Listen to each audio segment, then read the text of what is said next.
येत्या 1 तारखेला नांदेड दक्षिणचे लोकप्रिय आमदार आदरणीय आनंदराव पाटील तिडके यांच्या वाढदिवसानिमित्त जे काही आपण सर्व समाजोपयोगी कार्यक्रम आपण संपूर्ण दक्षिण मतदारसंघामध्ये घेत आहे त्याबद्दल ही पत्रकार परिषद ठेवली होती। आपण आमदार साहेबांच्या वाढदिवसानिमित्त आमदार साहेबांनी एक संकल्प केला होता की 11,000 झाडं त्या दिवशी त्यांच्या वाढदिवसाच्या दिवशी पूर्ण दक्षिण मतदारसंघामध्ये व इतरही भागामध्ये 11,000 झाडं लावण्यात येतील निसर्गाचा संतुलन राखण्यासाठी। आणि आजच्या काळामध्ये वृक्ष लागवड ही अत्यंत गरजेची असल्यामुळं 11,000 झाडं लावण्याचा संकल्प आम्ही त्या दिवशी केलेला आहे। तसेच त्याचबरोबर विविध ठिकाणी डॉक्टर शंकरराव चव्हाण दवाखान्यामध्ये फळवाटपाचा कार्यक्रम असेल, काही ठिकाणी आरोग्य शिबिराचे देखील कार्यक्रम आहेत।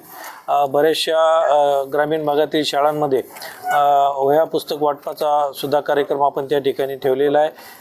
काही आमच्या पदाधिकाऱ्यांनी काही ठिकाणी जे नगरपालिकेचे साफसफाईचे महिला कर्मचारी आहेत त्यांना साड्या वाटपाचा सुद्धा कार्यक्रम ठेवलेला आहे।